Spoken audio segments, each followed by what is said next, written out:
Hello to everyone. This amazing video showed us that democracy is not a state of being, it's a process of becoming, and we have to fight for it day by day, especially between elections. Global trends show an incredible rapid movement from transit democracies to authoritarian system of government. When a society without long history of democratic election is loyal to the isolated facts of abuse of rights and freedoms, sooner or later this process may become irreversible or very painful. Elections are often a marker of maturity of both citizens and the political elite, and the ability of the experts community to respond actively in a timely and impartial manner. Today I have incredible speakers. During this panel we have to talk about global trends, solutions, and how the stakeholders in this process may be useful for each other, how the stakeholders on the international and local level made to fight together. That's why I have to talk about a few things about my speakers. First of all, it's Ken Wallach. He is co-chair of the Commission of Presidential Debates, which has sponsored the presidential and vice presidential debates since 1988 in the USA, and serves as a chairman of the National Endowment for Democracy. He is a member of the Advisory Committee for the US Agency for International Development, and I believe that we will have many feedbacks about global trends and situation in different parts of the world in democratic processes.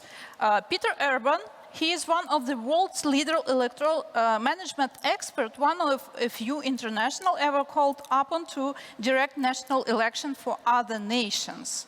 He has previously been the chief electoral officer and election commissioner of Kosovo and Afghanistan. Today he is a principal advisor of the IFES, and in 2008 Peter was knighted for his contribution for furthering freedom and democracy around the world. Next speaker, he is represented online, Alexander Shlik, special representative of Svetlana Tikhanovska on elections, and he was a head of electoral department of OSCE ODIHR till this year. At the same time, he managed and oversees election-related activities across the OSCE regions many times and many years. And the next one, last but not least, panelist during this discussion will be Alina Zahoruiko. She is a People's Deputy of Ukraine, servant of People Party, Deputy Chairperson of the Verkhovna Rada Committee, and head of subcommittee, chairwoman of the Subcommittee of Elections, Referendum and Direct Democracy of the committee. So, my first general question to you, and I hope that each of the panelists will talk not more than 5 minutes, because we are going to have very dynamic discussions. From another hand, I believe that all of us are on the same page. That's why that discussions will be not about principles, but about deeper topics and tools how to protect and defend democracy. So my first general question to you as a high-level expert will be about global trends and threats to best electoral practices. Public opinion is a new religious, but electoral technologies professionally manipulate it. Money in politics is often compelling obstacles to honest people running in elections. Citizens do not focus for a long time on complex state-building process, but they want to solve complex problems with simple solutions. That's why the first question is very easy to ask, but very difficult to answer. Is there any hope that democracy will win? So my first panelist, I hope, will be Ken Wallach, because your global view for this question will be very valuable for us. Please, Ken. Olga, thank you very much. Can you hear me? Yes. Okay. And first, I would have to make a shout out to OPORA, which has made such extraordinary efforts not only in Ukraine, but throughout the region. And I want to thank you very much for that work. I am sure most everyone at this gathering has heard politicians, pundits, scholars, and donors assert that elections do not a democracy make. It is maddening to hear this argument for two reasons. First, it is a straw man, since I have never heard anyone make the case for equating democracy with elections alone. Second, the argument seems to intentionally or unintentionally undervalue the importance of elections. So by the way of introduction to this panel discussion, let's remind ourselves of the significance of elections, a process that even autocratic regimes find it necessary to carry out, although they work very hard to predetermine its outcome. It is worth repeating that democratic elections embody numerous international, political, and human rights covenants. They reinforce the understanding that state sovereignty belongs to and flows from the people of a country, or as stated by the Universal Declaration of Human Rights, the will of the people shall be the basis for the authority of government. Elections, therefore, are organized explicitly to ascertain and honor the people's will as to who should occupy elected office and govern in the people's interest. It is ironic, therefore, that most of the autocratic regimes that seek to manage elections for their benefit are signatories to these same international instruments. The challenge is who and how do we hold them to account? Elections are singularly important because they are exercises that best demonstrate how government treats and respects its citizens. That is because they reflect how most every democratic institution functions. And beyond election management bodies, these institutions include the executive, legislative, and judicial branches of government, the security forces, the media, political parties, and civil society. In short, elections serve as a stress test for nearly every institution in a free society, and for the compact between citizens and the government they represent. The first principle for democratic elections is inclusiveness, both for citizens who want to exercise their right to vote and for those who seek to be elected. This extends from the choice of a legal framework and the development of a voter registry to candidature requirements, election competition, and the ability to vote. The second principle is transparency, meaning that the process surrounding elections is open to public knowledge and scrutiny. In short, the freedom to seek, receive, and impart information. These concern the right of electors to gain and share knowledge and opinions necessary to form their will, and of contestants to communicate freely to the public. It also concerns the freedom of the news media to cover issues they deem to be significant to the public debates surrounding elections. And electors and electoral contestants must be provided with information about electoral procedures so that they may exercise their rights. Transparency also includes the ability of contesting parties, the media, and civil society to witness and verify the integrity of the campaign and the voting, counting, and the results tabulation procedures. The third principle is accountability, whereby effective and impartial remedies are provided for violations of election-related rights.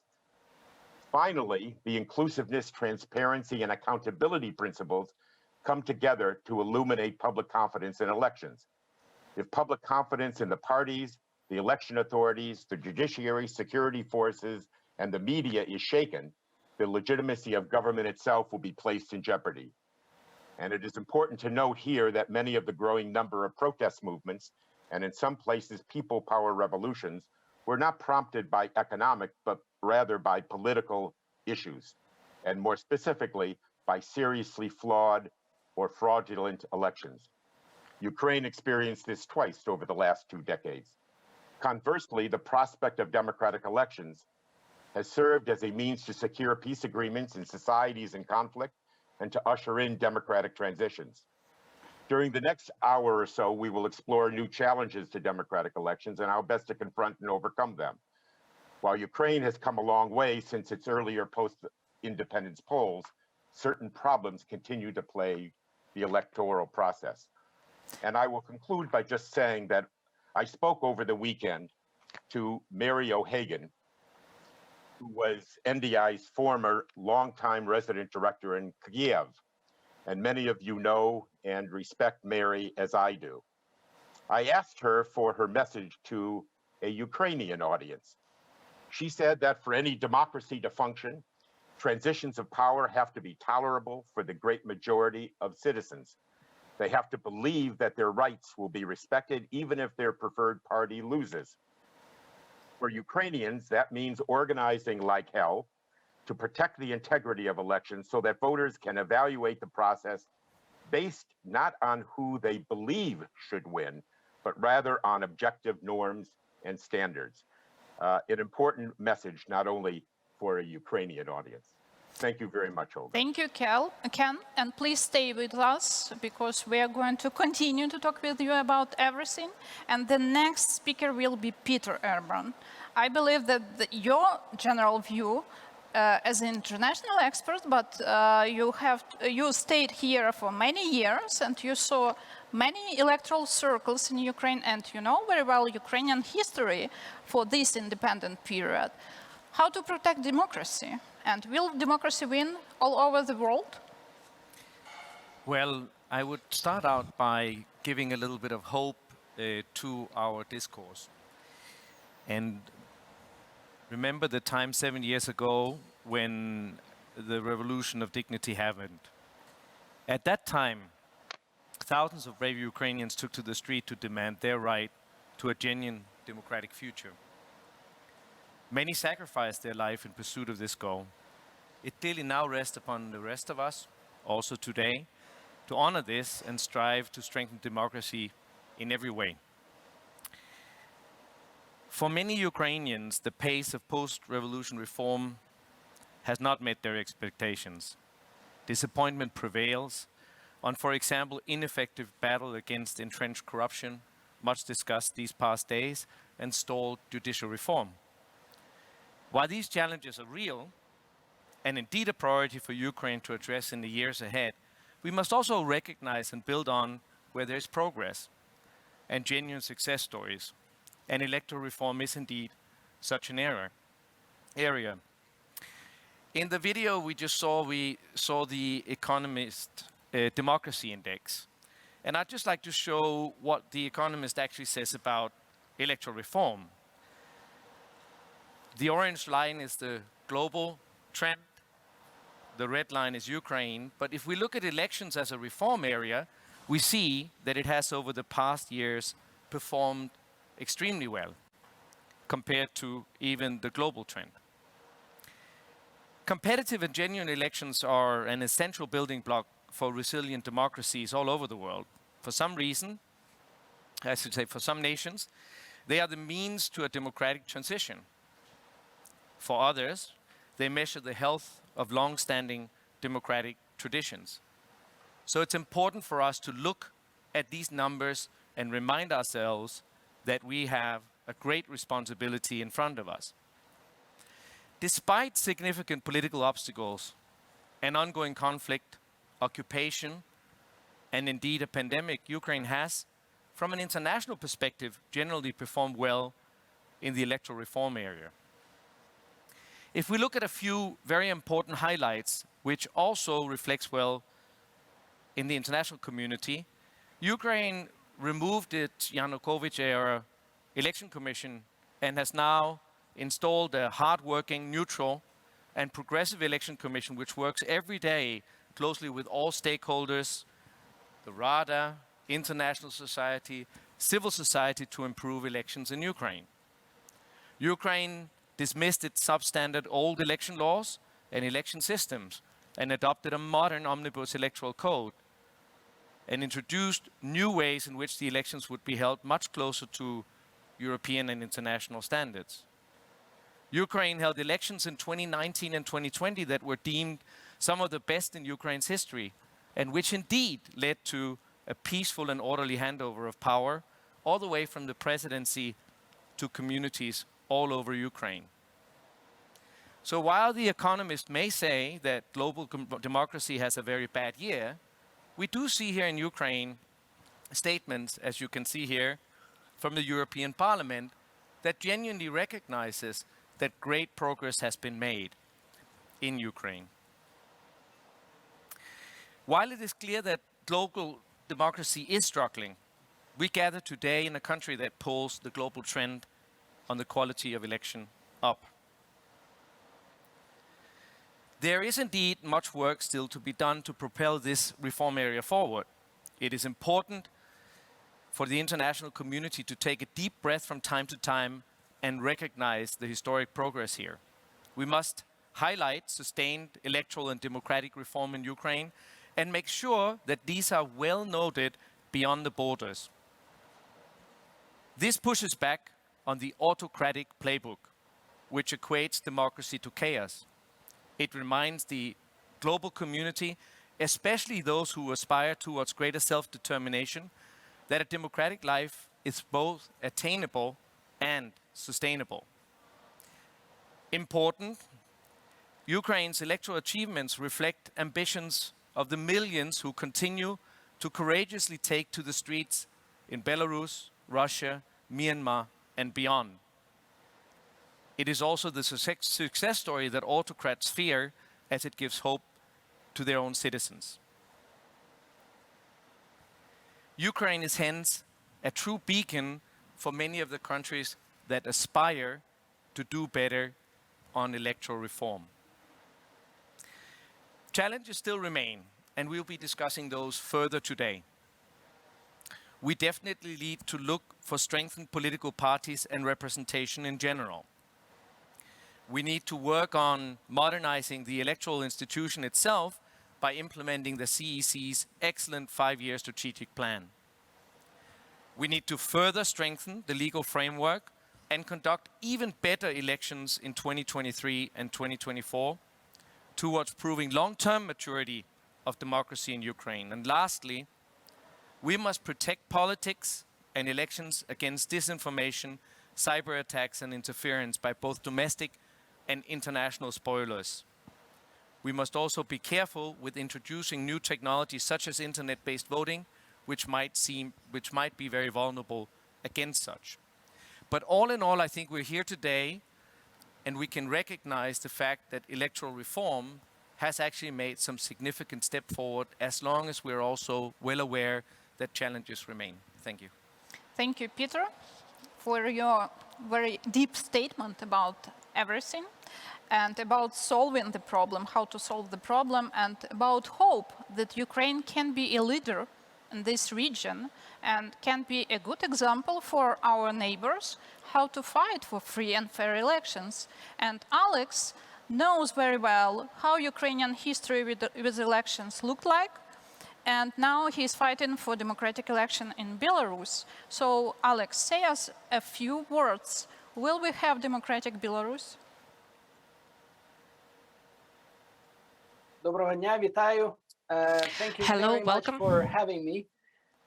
The short answer is yes, we will have democratic Belarus. I have no doubts about that, and I'll give you a longer answer as well. I think that the struggle that we are in Belarus since August last year, and from before that as well, is such a lasting one, exactly for the reason that we are looking for only peaceful and democratic solutions to the current crisis.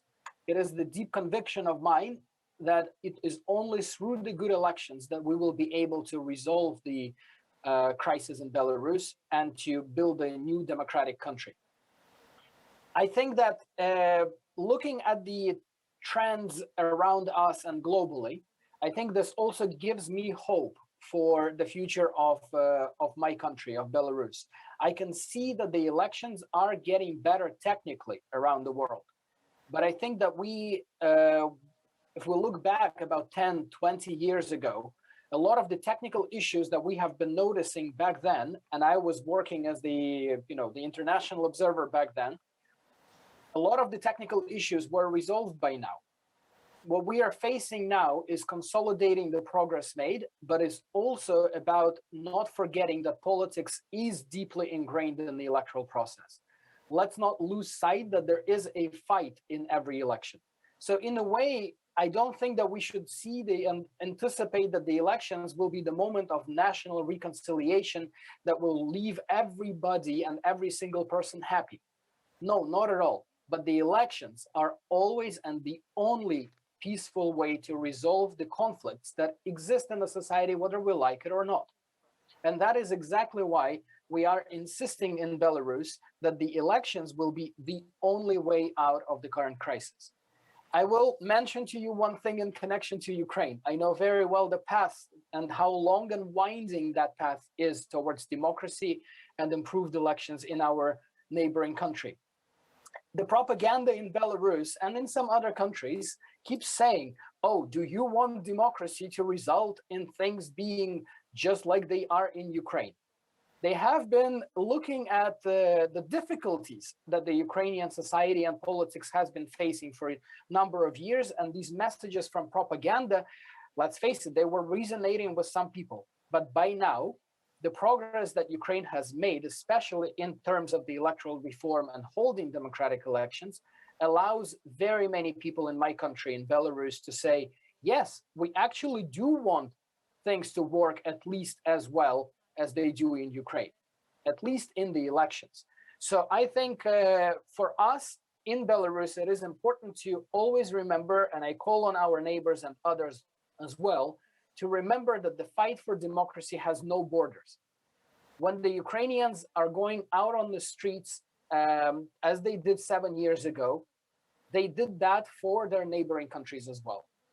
When Belarusians are protesting and are still struggling, they're doing this to uphold the democracy not only in our home country, but they're doing it for the principles that we all share, that are common for all of us who want the brighter future for ourselves and our children. And with this, I'm ready to continue the discussion. Thank you, Alex. And Alina is a leader in Ukrainian parliament because she is fighting day by day, week by week, month by month for best practices in legislation. When we are talking about electoral code, during the last 2 years, we had more than 50 committee meeting or a working group meeting in a committee platform when different experts try to find the common solution how to have best norms in Ukrainian election legislation, and you are the leader in this process and the most responsible MP when you fight in the parliamentary hall one amendments per another amendments during committee or plenary session meetings. So give us a chance to understand, is it a difficult fight, or you have enough support from your party in the parliament and civil society and international experts? Will we have the best electoral code in this region during next few weeks, years? Thank you, Oля, for your question. First of all, I want to welcome all my colleagues. And Oля, you know, your question already sounds quite optimistic. It sort of answers itself. I will definitely get to that. But first, I want to mention that, indeed, at today's forum, we are discussing some current issues, and they are urgent not only today, not only in the present perspective, but also in the historical dimension, because every process, be it development, be it stagnation, is a certain story. And I want to go back to history for a moment, to political science, which defines democracy as a political regime. One of classic political scientists, David Eastham, defined a political regime as the presence of formal and informal structures which function, which somehow interact among themselves and come up with solutions which are later implemented in practice. And indeed, the existence of formal institutions is important. For example, multi-party elections. When there is more than one party taking part in the elections, this is also an aspect of democracy. But are those formal institutions enough to show democracy? No, not always. Why? Because alongside those formal institutions, there are certain informal, I would even say, breakthrough institutions. And those are exactly the ones that we are talking about today. day. We have undermining institutions like corruption. And when I speak about corruption, I don't only mean bribery, but there are also a lot of other phenomena such as nepotism, favoritism, and other phenomena which are reflected in the development of the democratic regime. But at the same time, provided the availability of formal and informal structures, the political regime itself is impossible without the main thing, without its actors, without the people who directly shape the opinion, who affect the decision-making. And when it comes to this aspect, of course, I would like to name such primary actors as civil society and the international community. They show us best practices, they show us standards, they show us what we need to strive for, and we then advocate that, and such organizations advocate that and lobby for that, and decision makers eventually fulfill them if there is a will to do that. And you know, if we look at this story in the Ukrainian perspective, I want to say that we are celebrating 30 years of Ukraine's independence this year. This way was quite a dynamic struggle for democracy for us. We should remember the 3 revolutions that we had. They are the very events which prevented the spread of this autocratic regime. And those events actually showed that Ukraine has an active civil society capable of influencing processes. And one of the examples that I would bring up when it comes to improving electoral legislation, actually those were the changes which helped Ukraine gain 8.25 out of 10 points in the category electoral processes and pluralism in the study by The Economist, which Peter has already mentioned today. And this is a great example. Of course, elections are not the only thing that stipulates democracy, but this small aspect is a contribution in the development of Ukrainian democracy overall. So, of course, I would like to urge all the stakeholders, the government, the society organizations, non-governmental organizations, the media, to establish a constructive dialogue, because that is the only way that we can hope for democracy getting more developed and for the amendments to the electoral code. Thank you. Alina. And the next circle, we are going to talk about prevention of authoritarianism. The crisis of liberal democracy and authoritarian regimes is difficult to effectively resist through political and diplomatical methods. Elections as a peaceful way of transferring power, is it itself sufficient? To what extent is electoral democracy able to prevent authoritarian leaders from gaining power, and what can be the means of counteraction? And my first question will be to Alex, because now in our region you are fighting for free and fair elections. From another hand, we saw this authoritarian regime for many, many years, elections by elections. How to prevent such situation in other countries? Thank you very much. I think it's I'm glad we're starting from me, because this is an unfolding process in Belarus. Taking a look back 27 years ago, let's remind ourselves that Lukashenko came to power through rather democratic elections.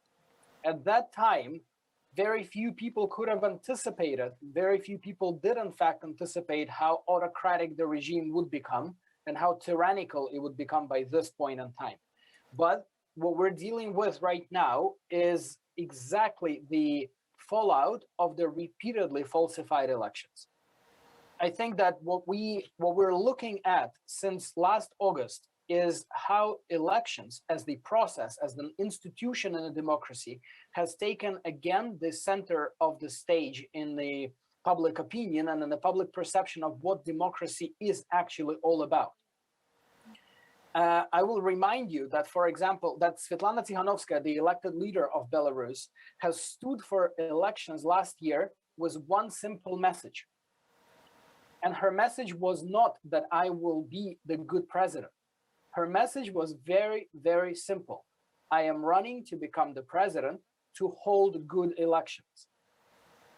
Her plan was and still is to hold good elections as soon as the opportunity presents itself and as soon as we start the transition to democracy. So I think we are indeed in a quite a unique situation right now in Belarus, that we all know, intellectuals, professionals, people who know the world and the processes elsewhere. We know, and Ken is very right, elections is not the only thing in the democracy. We know that for a fact, but for our immediate struggle today, starting from last August, something that started from the deeply fraudulent and obviously falsified elections, we do put elections into the center of the fight for democracy. We do it not to prevent the authoritarian leaders from coming to power. We do it because we know that the elections is the only peaceful way to get rid of the bad governments. Once we do that, we will have the hope that no matter who we elect in those democratic elections, we will be able to get rid of them as well, peacefully, calmly, and democratically. That is the logic and the idea behind our current struggle. Thank you, Alex. And my next question will be to Ken Wallach.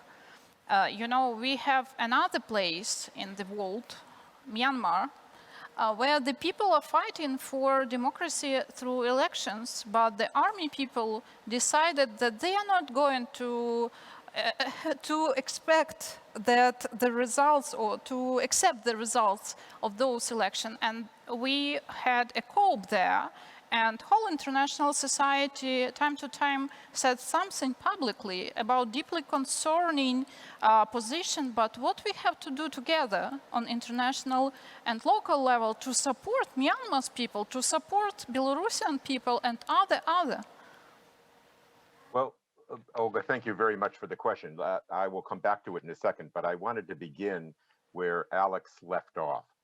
I think the Belarusian political class, the Belarusian Democrats, small d Democrats, made an important decision in recent years. There was a time when they boycotted a fatally flawed election process for fear that they would legitimize a bad election.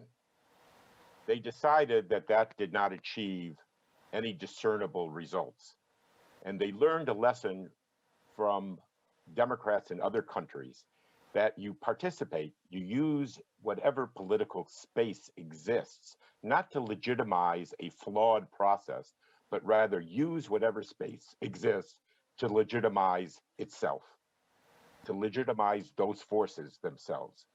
And that was the great lesson. And I think the Belarusians demonstrated that they were able to win using this strategy. Unfortunately, the regime used very traditional means to stifle the opposition and the ultimate winners of the election. The role, I think, of the international community under these circumstances is not to support the electoral apparatus of a country, but rather to build democracy and to empower citizens to participate in the process, to use it to legitimize themselves, and to expose the process for what it is. There are times when that can succeed. We remember the Philippine People Power Revolution, remember in Chile, the referendum for the plebiscite, we remember in Nicaragua in 1990. There are times when citizens, including in Belarus, can overpower the process, overpower the unfairness of the process and succeed. If they don't, they are in a much stronger position to continue the democratic struggle after the election and to organize themselves for the next electoral contest. In Burma, we have a situation now where the regime is one where it's using all the traditional means to brutalize their own citizens. Ultimately, the international community has a responsibility to support those that are engaged in the struggle, not only in the country, but those who have left the country over the border in Thailand and elsewhere. As it is going back to what the situation was prior to the election process that brought the National League for Democracy to power. We're going back to old methods of supporting an opposition so it does not atrophy, that it can continue to fight, to share information, to organize, and hopefully through international sanctions and other means, there will be, again, a return to a situation where they can begin to organize normally and ultimately prevail in a democratic process. Thank you, Ken. Next one will be Peter. So, to what extent can elections organized in conditions after the end of armed conflict be assessed in terms of regular peaceful standards for the organization of fair and free elections? What we as society, international society, local civil society have do before, far before that elections, or how to protect the human rights and political rights on Donbas, on those territories which are under Ukrainian government control, to have their own self-government? Thank you very much for this important question. Obviously, the situation in Donbas is absolutely unique and will require unique solutions if the peace process gets going again. But there is much that can be learned from the history of post-conflict elections, lessons that we should examine as we look for solutions moving forward. It's very important to see elections as a part of a peace process, not as an event in itself. And often it does give hope because it can establish new government. But at times it also represents great risk because it can exacerbate previous disagreement between the opposing sides of a conflict. And therefore the elections held in post-conflict scenarios are dramatically different than our everyday standard election that we are used to, and we need to look at them as such. In post-conflict elections, we often see former combatants facing off in a democratic contest instead of as enemies in the battlefield. And it is fundamental that the electoral process itself and the electoral outcomes are trusted by all involved, all sides involved in such elections, and therein lies the true challenge. And therefore, when elections are held post-conflict, it often requires many more measures that ensure a higher level of transparency, a higher level of scrutiny, a higher level of justice, and hence a higher level of integrity in the election itself. One example of such measures is indeed a much higher level of domestic and international observation required, because we must show that the electoral process is done with integrity. Therefore, responsible post-conflict elections often take much more time to prepare. If we look at history of Dutch elections, Bosnia, Kosovo, Afghanistan, Eastern Slavonia, it often takes a year or more from the time that we take the decision there must be election to election day. It's very seldom the 3 months that we can hold an election in most countries, which is everyday standard elections.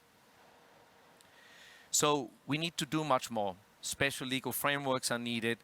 We often need significantly more funding. We often need to look at joint election management constructs where all sides have some say in how the election is being held. And we need to look at special evaluation of these elections so that they can be trusted afterwards. And here national civil society has a very, very important role, not only as the watchdogs and as observers, like your organization does so well, but also in advocating for peaceful, well-informed, fair, and effective processes leading up to these elections. And that is national civil society on all sides that must do this. Internationals also traditionally takes a much bigger role in post-conflict elections if called upon. Clearly, they will often field election observation, as we see in Ukraine also, but sometimes this is far more robust than we see in normal elections. But internationals also at times are called upon to make a significant contribution to the actual management of the election if former opposing sides cannot agree on how these elections should be held. And at times, internationals do raise significant funding and help make sure that the technical assistance and the necessary resources are available for this. There are many historic examples that Ukraine is already looking at, and there's been numerous study trips to places around the world. One that I was very close to was Eastern Slavonia, where we saw one example of international intervention, namely a UN-led transitional administration, which was called upon to hold an election, bring governance back to the area, and this area, in this case Eastern Slavonia, was after a good election returned to Croatian rule and is today a productive part of Croatia and a part of the European Union. So the most important thing, I think, in this regard for all of us, civil society, international players, legislatures and so forth, is to be mindful of that elections held after conflict are far more complicated and far more risky, and therefore they require special attention. Thank you, Peter. Я дозволю собі уточнити питання. Allow myself to actually clarify the question to Alina. Is it possible that Ukraine might have authoritarian regimes? This history shows that it is rather complicated to establish it because the society arises at the moment when actually not all instruments of authoritarian regimes have been used. Fortunately, we had leaders who gave up using force against their own people, how it happened in 2004. No matter how it was, still there was a political consensus to go for the third round and to have a repeated second round voting during the presidential elections. Is it possible for Ukraine to have authoritarian leaders, or the society is already more mature to stop this movement? If not, what kind of preventative measures we should already take against such opportunity, which can potentially arise? Oля, thanks for the question. Well, I wouldn't want to say yes, but we can still talk about preventative measures. By making a short trip back to history, we saw that starting from 1970s, the whole world was in the wave of optimism about democracy developing. There was the so-called third wave of democratization, and the optimism actually did not justify itself. In some places, partially it worked. Some countries managed to reach consolidated democracy. Some countries reached consolidated autocracy. And we are asking ourselves questions. How did it happen? And where are these countries now? Well, the practice tells about these countries as being in the gray zone and having some sort of hybrid regime. And why have some countries not managed to achieve this consolidated democracy? There are lots of factors here. These factors are both endogenic, exogenic, both internal and external. And we even see that when we observe and analyze the events which are happening in the neighboring countries. And it is important to note here that for the countries to leave the gray zone or to fully avoid that situation, you have to ask questions and reflect. There is a certain deciding feature in all these hybrid regimes when leaders allow certain competition. Like either they pretend that they allow this competition, that's also possible. But I think that this hybrid regime can be covered if we actually do elections, if we have ballot boxes, when enough people come to elections, when they are united by an idea, when there is strong opposition. So this is a chance for hybrid regimes to actually move forward and make a step towards democracy. And Peter has already mentioned some good examples of peaceful transfer of power via elections.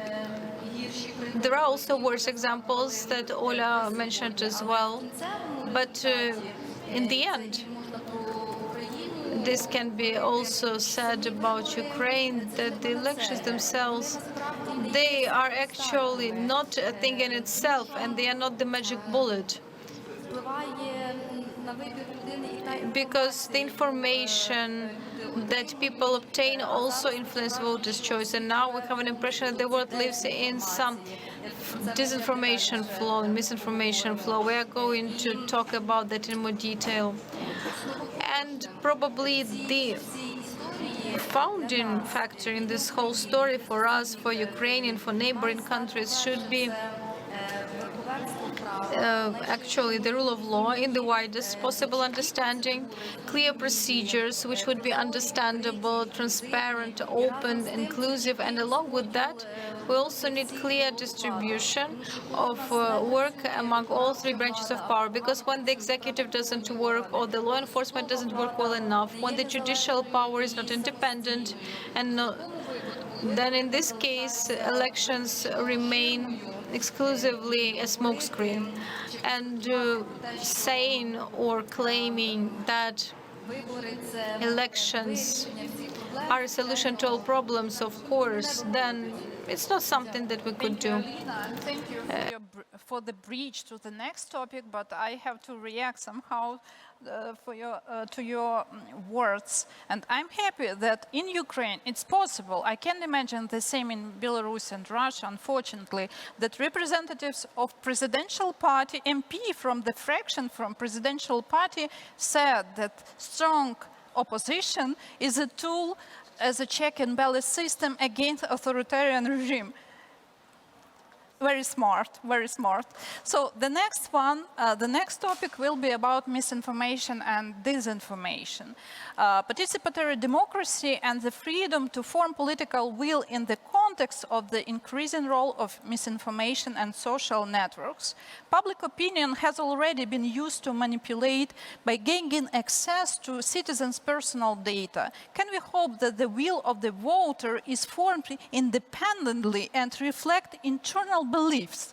Because somehow algorithms from social media give us a chance to know only that information or political advertising which are targeting to us, nothing else, and somehow we can, as voters, be excluded from the real field how to adopt our position during elections if we have the misinformation in social media.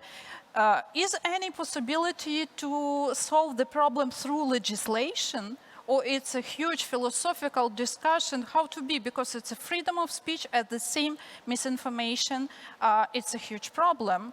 That's why let's try to find the solution in this area. Candidates, can you give us a chance to understand what is going on through your experience, your organization, NET, NDI, and the USA had the same problem during last few electoral circles.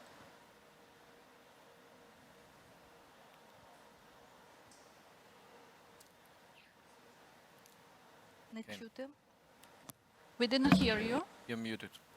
You're muted. I'm muted. Yeah. The purveyors of disinformation come largely from four sources, each operating with different motives. They are autocrats who use it to garner support and discredit civil society and the political opposition. They are external actors, with the epicenter being Moscow, Beijing, and Tehran, who employ disinformation to pollute democratic discourse, skew electoral outcomes, and more broadly, discredit democratic systems. And they are political competitors in a democratic space who want to gain political advantage. And they are apolitical actors who are motivated by monetary gain. We should remember that during the final 3 months of the 2016 presidential campaign in the United States, the top 20 performing false election stories generated more engagement on Facebook than the top performing stories from the major news outlets. And those stories originated from websites whose IP addresses originated from the small Macedonian town of Veles. They are a band of mostly poor, non-ideological young people in their teens and 20s, created false news industry, making clickbait fortunes. Disinformation campaigns have proven to be effective, first and foremost because fake news has been shown to travel faster and deeper than the regular news or even fact-checking responses. And disinformation tends to reinforce or play upon the predisposed views that many citizens have of government. When recent polls show that a majority of citizens in democratic societies have little trust in government or are dissatisfied with their democracy, it is easy to understand how disinformation can have real impact. And now there are many theories on how to combat information manipulation. Disruption tactics include regulating social media platforms, establishing norms and standards for online behavior, and blocking content or platforms. Exposure includes verification systems such as a facts-checking and counter-messaging campaigns, such as the work being done by StopFake in Ukraine. Competition usually involves government or corporate communication efforts aimed at countering disinformation narratives.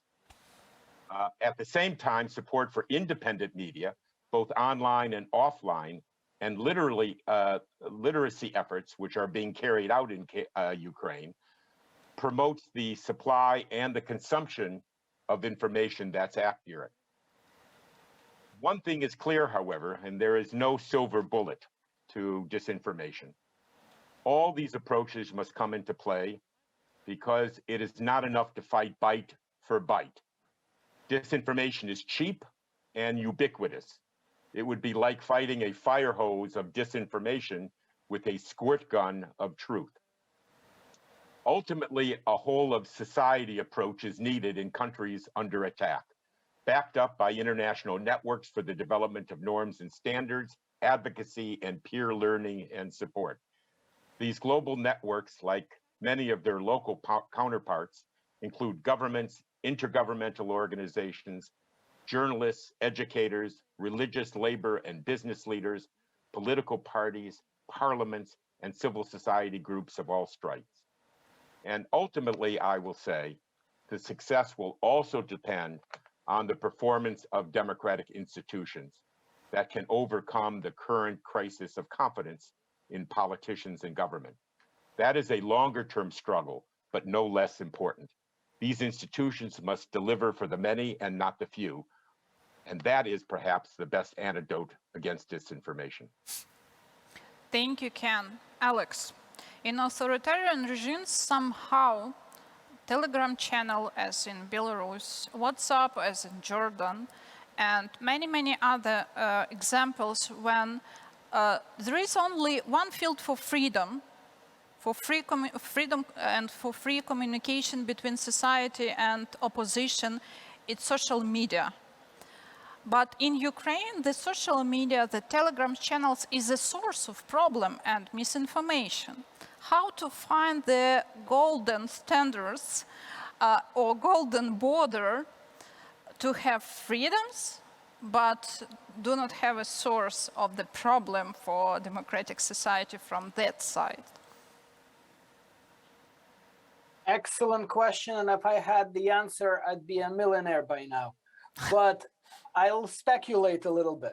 First, importantly, I think, yes, indeed, social networks, particularly Telegram in Belarus, is the source of credible information, information that is important for the citizens of Belarus right now, not least because there are virtually no media outlets in the traditional sense left in Belarus. You have all seen what happened to 2.by, literally a couple of weeks ago. This is unprecedented.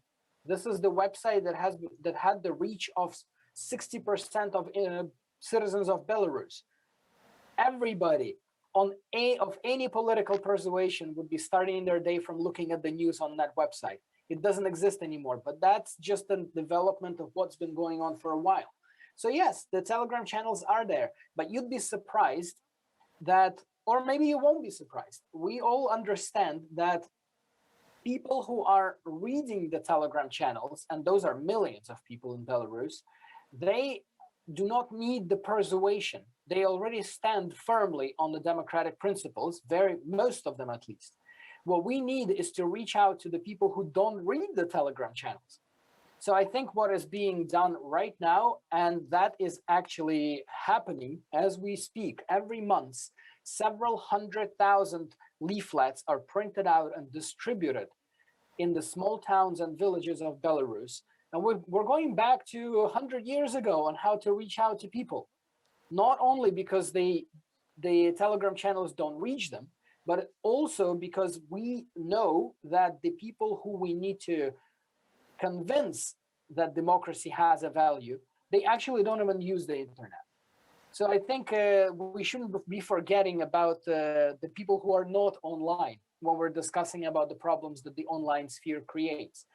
What I want to highlight as well as the key issue, one of the key issues in my mind about the misinformation, disinformation. I feel that in the case of Belarus, and especially last week or so, the key issue is not presenting false information to convince people about something. The issue is about shifting focus. Take a look at what's going on with the Ryanair flight right now. The propaganda of Belarusian regime and of the propaganda in Russia is focusing very much on, was Protasevich, the journalist who was taken off the airplane with his girlfriend, was he in the east of Ukraine, and what was he doing there? Frankly, we all know that he was there as a journalist. And in the end of the day, it doesn't even matter at the moment. The focus should be kept on the fact that Belarusian regime is becoming a threat to international security, and that person has been taken off the airplane illegally and is most likely being tortured right now in prison. So in the end of the day, the disinformation is not about convincing us about something. It's about shifting focus from what actually matters in the heat of the moment. And carrying on from what Kenneth was saying, I think it's extremely important to remember that disinformation and the use of data in the elections is not just about the information. It's about the automation of the electoral process. We used to have elections that were about finding compromises. We all knew that you cannot have the brand new house at the same time that I would have a brand new car. Let's agree that you will have a smaller house than you want, and I will have an older car than I want. And in the end, we can coexist. But when we atomize this process, because our private data, our personal preferences are used, then that's the recipe for us to be disagreeing after the election, because you're not going to get the bigger house. I'm not going to get the best car I want. And coming to an election with the perception that we will all get everything that we want is creating the problems for the future. So I think we need to think of this not only in terms of what information we consume and what information gets presented to us, but just to repeat what I agree with fully with Ken, the democracy needs to deliver for many, not just a few. And then we can actually have a meaningful discussion about having compromises in the elections. Thank you. Thank you, Alex. And next two speakers, please, 5 minutes. And then we will have the final round per 1 minute. Okay, Peter, can a political position be freely formed in conditions when informational bubbles targeted political advertising form our idea of political life and processes? Who are the source of decisions? So the short answer is the individual citizen. I completely agree with all the measures that Ken outlined, but one important factor runs across this issue, and that is education. A great philosopher once said that democracy has to be born again for every generation, and education is what gives birth to democracy. And I genuinely believe that is one of the most important aspects of us fighting back on this issue. Our ability as individuals, as societies, to critically process the ever-growing onslaught of information and disinformation will profoundly influence the health of our modern democracies throughout the world. And that is also what we call the older democracies, which are seriously impacted by this also.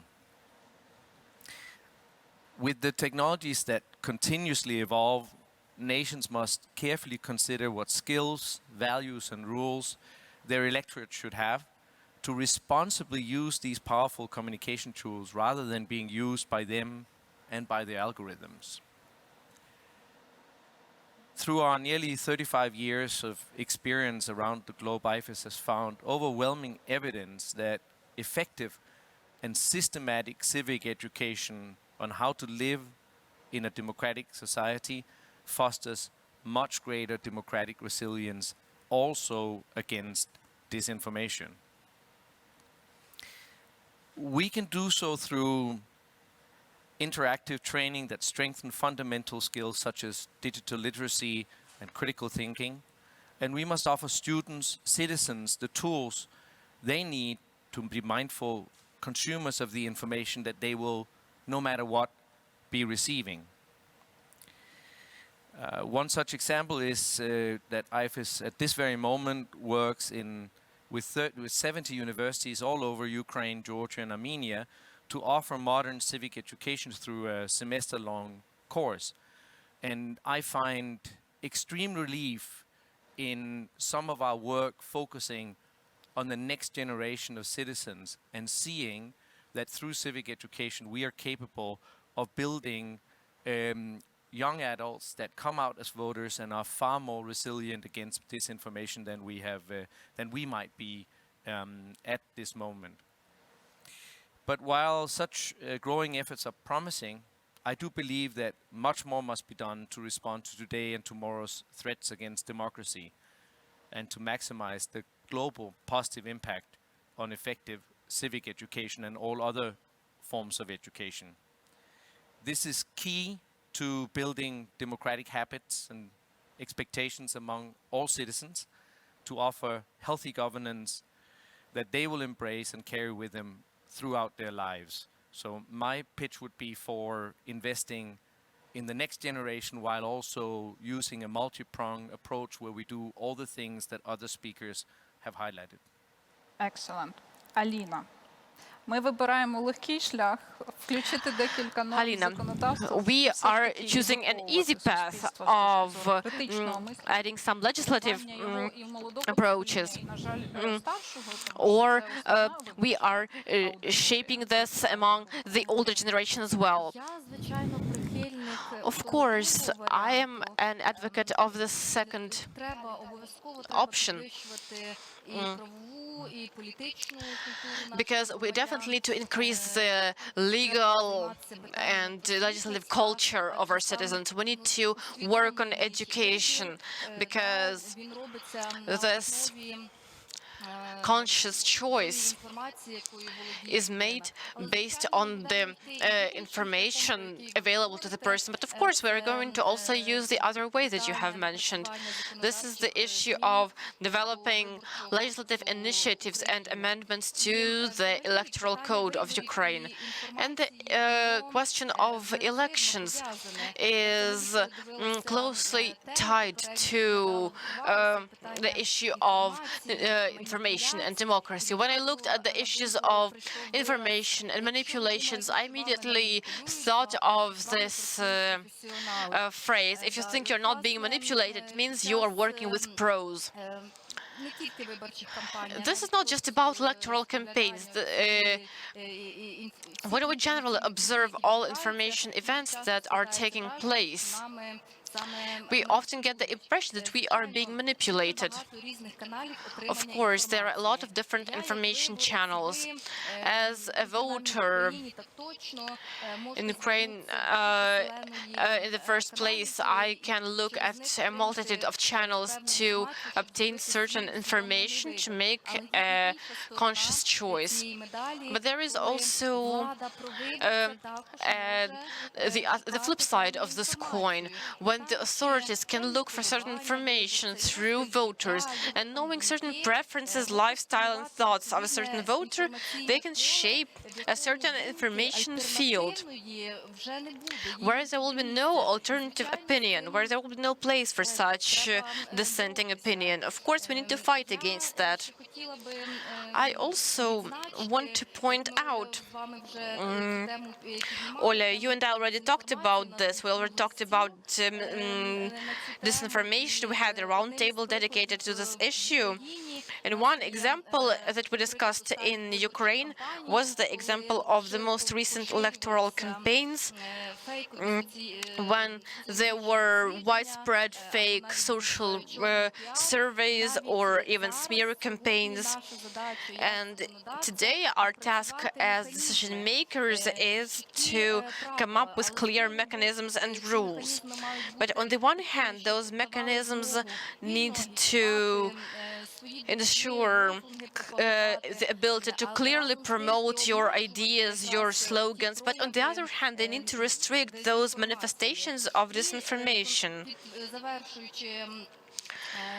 And wrapping up my presentation, of course, I want to particularly highlight the educational activity, because education is what actually helps us make the right choice, the conscious choice. And this is where civil society organizations get actively engaged. This is the activity they partner with us in. And going back to my previous statement, we as authorities and civil society need to work together closely to come up with effective mechanisms that will fight against disinformation. I'm very democratic moderator.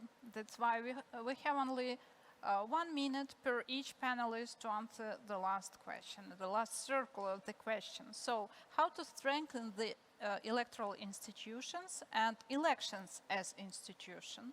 I know that you have many ideas, but only 3, the main targeting objectives for Ukrainian civil society groups, our MPs, and other. I hope that our experience will be fruitful for other countries. Ken, please. Sorry, unmute your phone. I'm sorry. We're marking in 2021 15 years of a global recession. Let me just speak briefly about a larger sweep of history. If you look at the world 40 years ago, there was Soviet occupation that stretched to the borders of Western Europe. Latin America was dominated by military juntas. In dictatorship or military regimes were in control in much of South and East Asia. And also Africa, in 1960, between 1990, only 4 African heads of state stepped down in a peaceful way after losing an election. That figure since 1990 is more than 50. 2 things have changed in the world today. The first, people are in a demanding mood. They want to put food on the table, and they also want a political voice. And second, there is an international democracy architecture that did not exist 40 years ago. This architecture includes governments, intergovernmental organizations, civil society groups, election monitors like OPORA, democracy NGOs, political parties, parliaments, development agencies, election management bodies, and media groups. I think the great challenge for us is how to harness this architecture, how to make it, strengthen it, and make it work. It is not perfect, but it exists today that didn't exist 40 years ago. I think it's a great challenge, but there is something to work with today, and it's all of our responsibilities to help build and expand this democratic architecture. Thank you, Ken. It looks like a guideline, not as 3 solutions. Peter, your turn. I think that Ukraine has shown the way in how we might be able to better realize electoral reform around the world by the extreme level of openness and collaboration that exists between all involved stakeholders in our reform process here. I have never witnessed anywhere else in the world over all the years an environment where civil society, legislators, international implementers, donors such as US aid, UK aid, government of Canada, everyone collaborates closely with each other towards a common goal, and that is to improve elections for Ukraine. So my advice would be openness and collaboration, and I think we must make sure that we continue to having that here. Thank you, Peter. Alex, your turn. I'll focus in this last minute on specifically how to help the progress of democracy and elections in Belarus, not globally, but in my home country. I think what I'm calling for is the assistance and the support to put to use this whole architecture that Ken just mentioned for the success of the democratic transition in Belarus. I think there are 2 reasons to do that. First is that it's a right thing to do to support the democratic struggle in Belarus. And the second reason is that it is actually a good investment. And it is a good investment because we know how to hold good elections, and we are ready and we want to join the democratic world.